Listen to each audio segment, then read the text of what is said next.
Chris, thank you so much for jumping onto the security space. What we are speaking about today is hacking and the moral compass. And I'm sure that will make a lot more sense in a few seconds. But obviously, before we fully delve into it, Chris, and before we jump into the topic, are you right just to give the audience a little bit of an introduction to yourself, mate? Yeah, sure, absolutely. Well, look, thanks for having me on, Nick. So it's a good opportunity, and yeah, really pleased to be here. So, yeah, I'm Chris Underhill. So I'm the UK CISO for a company called Webhelp. So quite a large organisation. We have offices in 45 countries. We've got about 120,000 staff. So yeah, very busy times. Looking after a lot of endpoints, those kind of things. Been working in information security for 25 years. Bit of a background in kind of like software development mostly, and then moved into security space, ethical hacking, all of that kind of good stuff as well.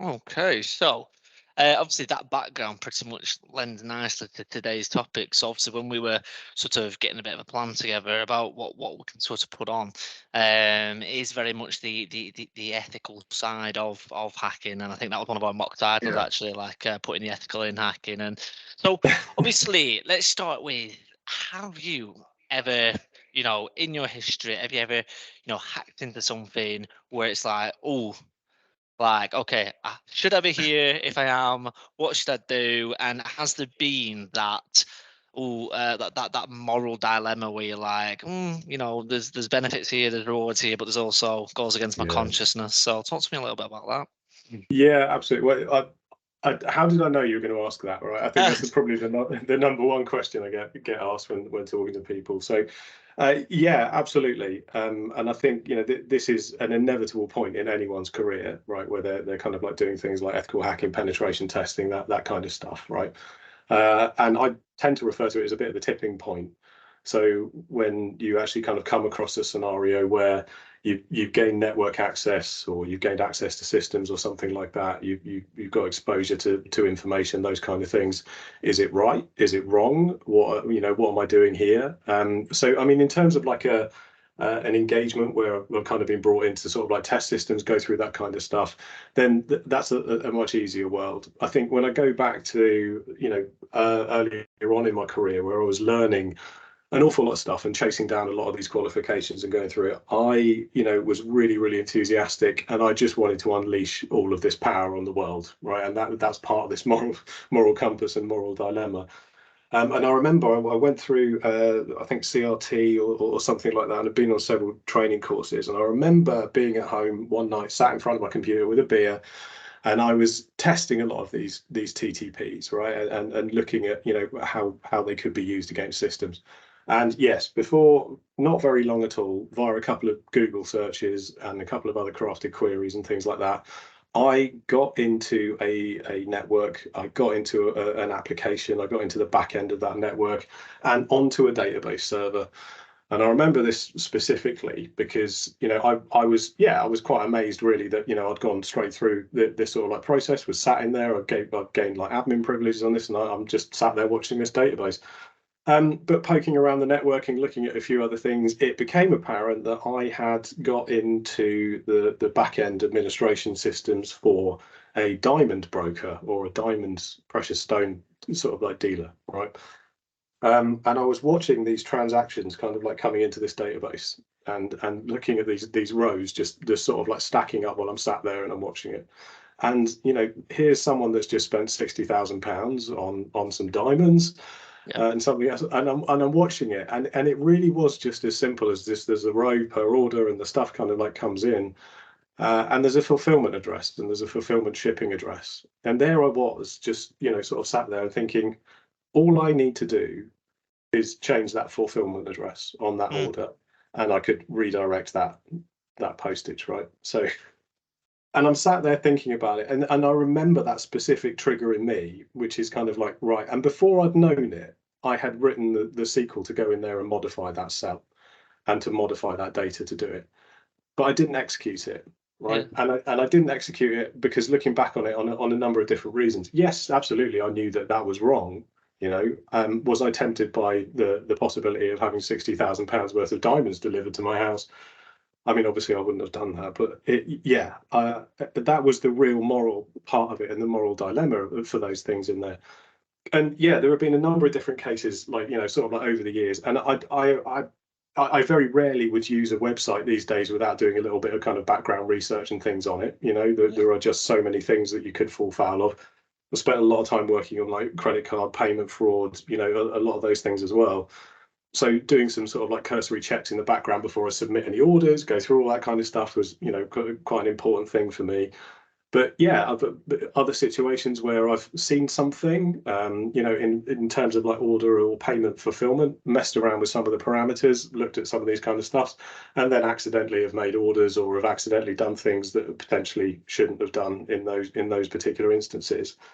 And for me, I would always go through those bits and I would try and you know, kind of like detail what had happened. I would contact the people to let them know about the security vulnerability and things like that. So one instance of this was, I think, yeah, so this was a quite a large cinema chain.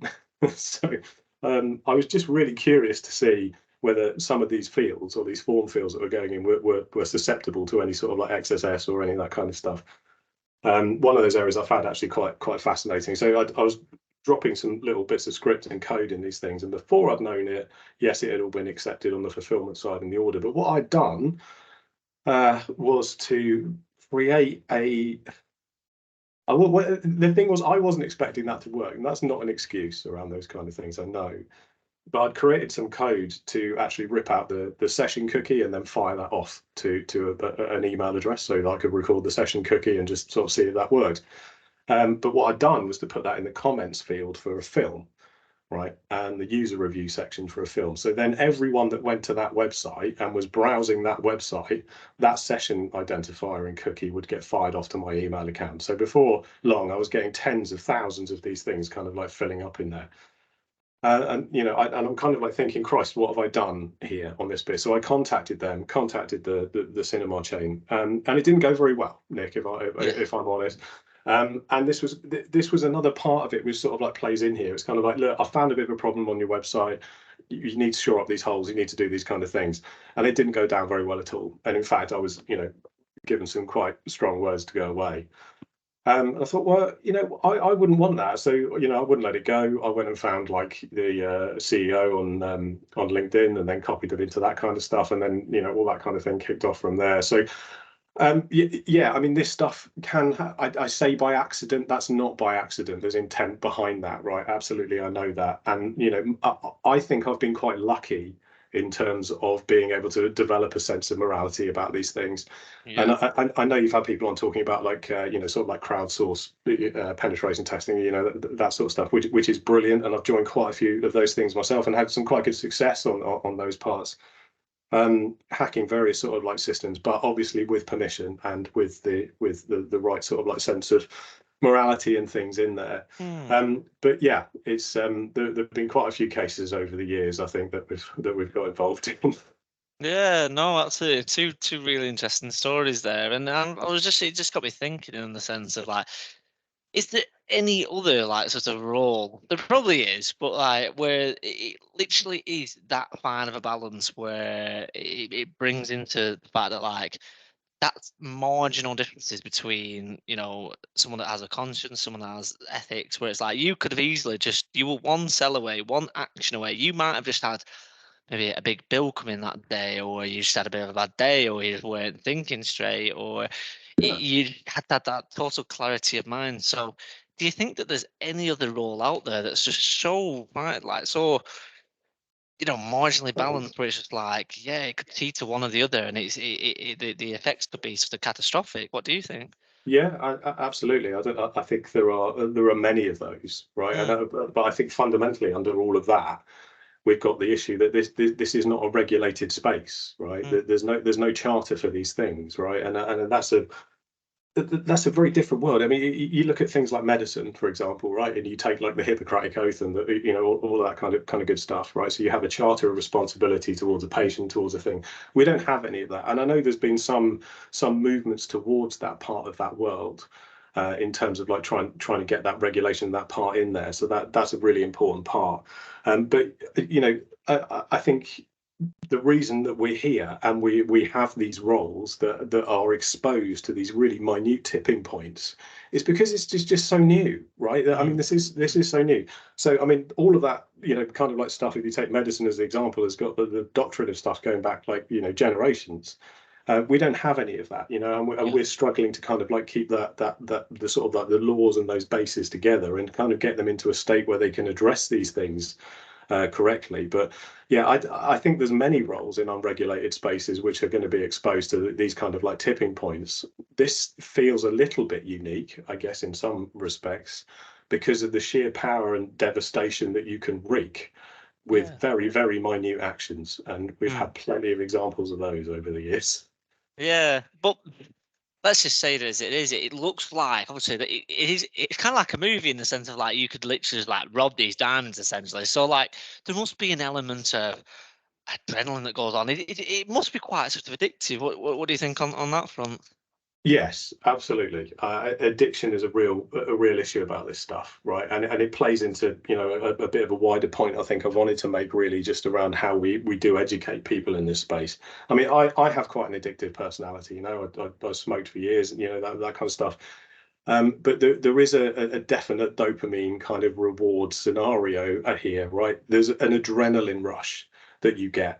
I've compromised this system. I've been able to do this. This works. I've got access to this data. I found stuff I shouldn't have, and all of those kind of things come into this big sort of like maelstrom of stuff. If you're quite new to this industry, if you're young, if you don't really have that sort of developed sense of that right and wrong in this space, yeah, hugely addictive. The same kind of rushes you get from success, I guess, in anything else. But for me, it was huge. Just because I developed that moral sense, early on, and I was lucky to do that, didn't mean I stopped, kind of like doing it or looking for these things. It was when, the bug bounties of the world that sort of like came along and gave us a bit of an avenue to sort of like direct that I could kind of like use that for a bit of good, I think, and it helped improve my own skills and everything else. So the buzz wasn't as good, I have to say. Yeah. But you're getting reward for it, so you're getting something back for it. And there are some companies that would compromise over the years, and they send you t-shirts and shoes and hats and swag and stuff, which is great. For some of the bigger ones and like the bigger, more nasty exploits, we're making like a decent bit of money on sort of like Bitcoins, so like finding these things and going through them.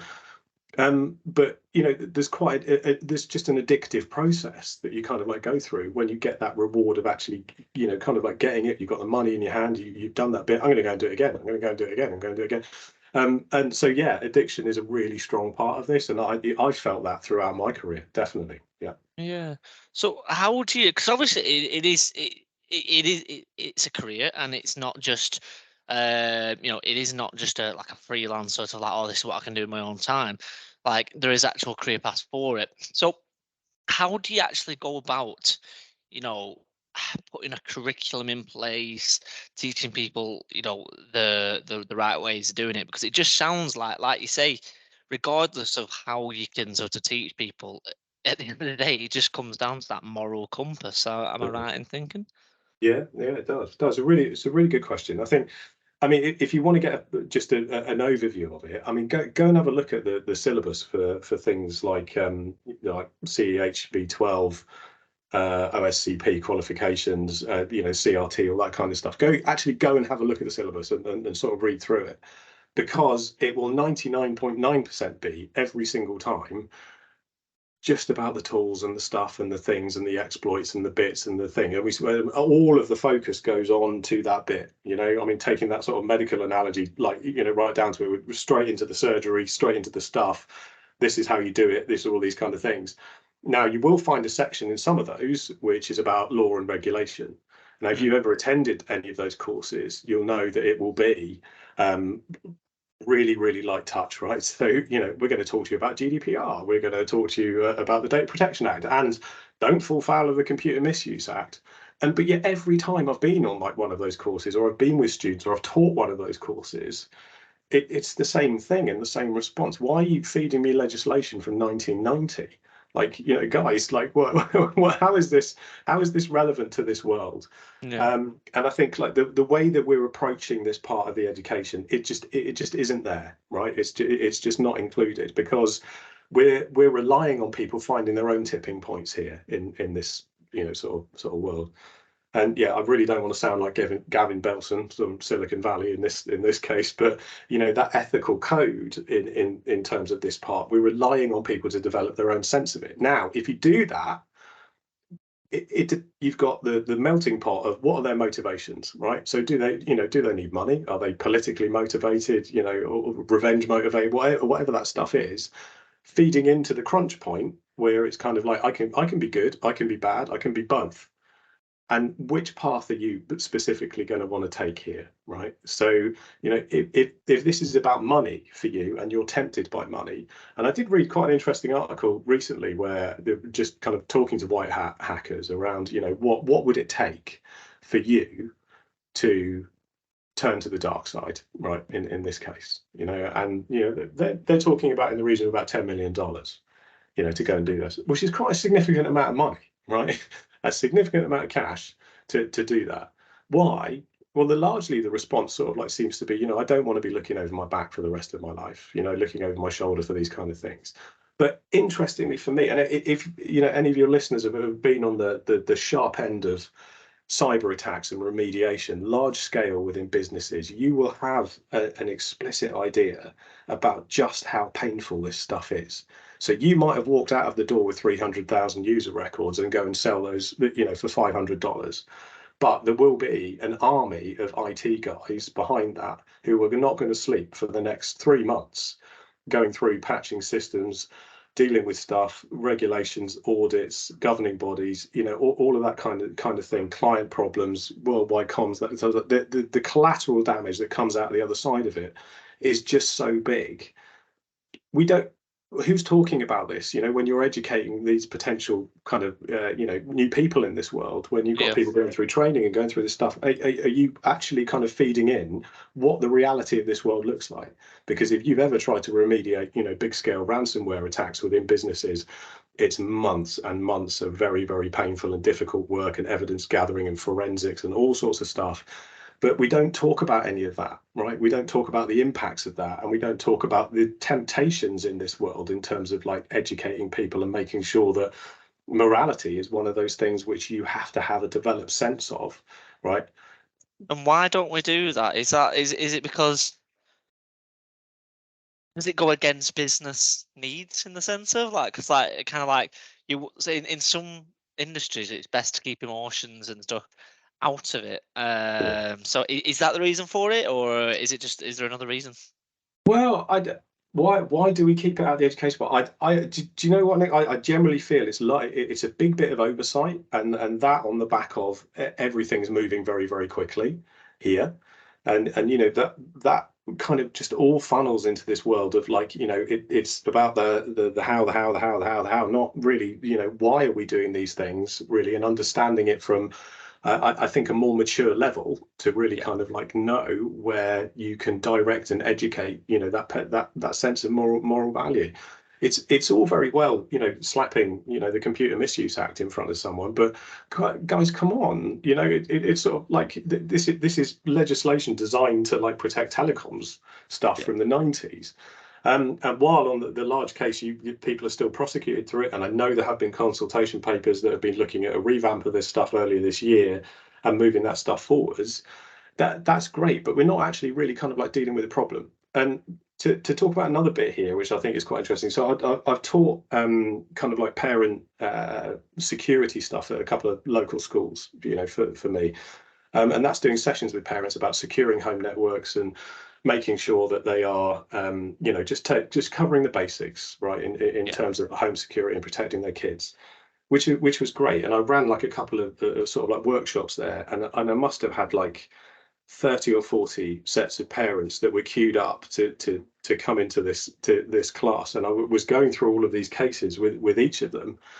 And yeah, we've got instances here of kids which are, you know, sort of misusing technology or not really understanding the technology that they're using. No, you know, they're 13, they're 14, you know, they're sort of secondary school kind of age. And while we want to protect them from the nastier side of the world and like everything else, here is the point for me around the sort of like the educational part. You know, this is a digital age, right? These kids are growing up with all of this kind of stuff, and I know that's, you know, fairly obvious to sort of like everyone. But what's not obvious really is that kind of development of that moral self, and I think that that's a, you know, quite a key part. Spilling out into a lot of other areas. I know we're focused on ethical kind of like hacking really at the minute, but for me that just sort of like demonstrates really that we're still trying to catch up with this in schools. Parents are, you know, way behind the curve in terms of like, you know, what their kids are doing, all that kind of stuff. And you've seen a lot of this stuff sort of play out on the news, right? And you know, what one case which, you know, still sticks with me, and it's quite a famous one around Talk, the kid called Daniel Kelly. Yes, yeah, I know. Yeah, You remember that hack? I think yeah, it was 2015, 2016. But this is a really interesting point, right, Nick? So, like, so this kid had applied to do a sort of like a computer science course at college, and he didn't get accepted on it. Was really, really angry. So he went home and he hacked into their systems. That was his revenge. That was his thing. That was his motivational part of it. Had no concept of, you know, computer misuse or DPA or any of that kind of stuff. And that was the start of some things for him, right? So like fast forward a couple of years and the kid's messing around with SQL Map, you know. So here's this really, really useful tool. And SQL injection, you know, fascinating to sort of like learn about it, look at weaknesses in code, get in there and really understand it. I mean, this is waning in terms of like, you know, the attack vectors and OWASP, and it's falling off the radar a little bit. As people get better at developing these systems and doing these systems. But here is a kid that then gets a tool like SQL Map, which is just a fire hose of hot lava that you can fire at someone, yeah, right? And you may get in. And lo and behold, he did. And to the back end of a forum on Talk, and then siphoned out all of the customer data. Why? Because he could, you yeah, know, and that was the thing, and he did. But one of the first things he did was to tell his mates. yeah. And one of the first things he did was to put it on Twitter and say, look what I've done. So, you know, do you understand really what it is that you're doing? Do you understand the powers that you have here? And do you understand what is morally right and wrong in this case? You know, 70, 80 million quid's worth of fines, collateral damage and things to like Talk, hundreds of thousands of people's personal data which has been lost, hundreds of people that have been lost their jobs, moved around, gone and done other stuff. I mean, there's massive impacts for those kind of things from just simply pressing a button, you know. And it's really kind of the educational part, yes, is a development of morality, but it's also the understanding of the tools and the things that you're using, and how to use them safely and effectively, under some sort of license, under some sort of approved charter where you understand, you know, that you're using tools as a professional and you can do this and everything else. But is there anything to stop a kid downloading that stuff and firing it at someone? No, there's not. So what choice have you got apart from education? And that's it really. Yeah. So what sort of tools would you sort of say cause the most issues then? What sort of tech is there out there that's like, this is a pretty powerful bit of kit then? Well, there's so much. I mean, like if you wind it back like what, 15 years, 20 years, like even, you know, we didn't have, you know, real things, you know, distributions like things like Kali Linux and stuff like that, right? So, you know, that now that's in everyone's toolbox, and we've got all those kind of things. But you know, back in the day when you're learning how to like do things like SQL injection and stuff like that, you know, you're writing this code by hand. You've got to understand how code's put together. You've got to understand how databases work. And then you look at things like blind injection or blind SQL injection, which is getting a bit more tricky. But it's really, really cool, you know, in terms Yeah. of like a puzzle to like unpick and like go through this stuff. Along rocks things like SQL Map. You don't need to know any of that stuff anymore. You know, we just need to know an injection point and fire everything on Earth at it and see what comes out the other side. So it's things like that. And when I've taught courses, SQL Map is one of the big ones, you know, in terms of people just picking it up, using it, firing it, and you know, kind of like off you go. I mean, the other big one on there is something like Metasploit, right? Which is just, Okay. you know, yeah, automated a lot of stuff for people. Students get very excited. you know, about using that kind of stuff. So, you know, being able to kind of like, well, you need to do a little bit, right? You need to go and research the sort of systems that you're attacking. You need to understand what they are. You then need to go and look at things like CVEs, look at exploit databases, know about those kind of things. Great, got all that information, go to something like Metasploit, and, you know, with a couple of fairly simple commands, I can get a reverse shell on, you know, a remote system, and hey, look, you know, we're in. Fantastic. So it's those kind of things. It's really around the automation part of it, which has really sort of like accelerated this world. But to be honest, Nick, I mean, I taught a class not so long ago in Dorking, right? Not the place, but for Google. So I don't know if I don't know if you're familiar with this. Dorking is like Google's just got such a rich kind of like database of stuff. I mean, it's just crazy, right? You can go to GHDB, which is basically a list of Google search queries you can put in there. I taught this course. I don't need any skills to go and get a credit card number off the internet, right? I can do that just with Google searching. Right, and you know, craft it quite carefully. You can go and view government restricted documents, all sorts of exposed stuff which is out there on the internet, you know, straight into webcams in like people's homes, all that kind of stuff, and that's just a Google search, right? So I'd say the disparity between, you know, kind of, you know, having to have like a really good foundational technical knowledge and just knowing about some of the tools that you can pick up and use here. I mean, come on, you know, it's getting a bit easier, I think, on that side. So yeah, there's a lot of things that cause quite a few problems. Okay. Yeah. No, and probably just one thing I wanted to go back on, and it is pretty much my last question. So just in that story that you told me about with Daniel Kelly's hack, so is there ever times in which like retaliation or revenge hacking, like is there any times when it can actually be justified? Is there any times when it's right, or is it always just like no, like it's never justified? What's your sort of 2 pence on that?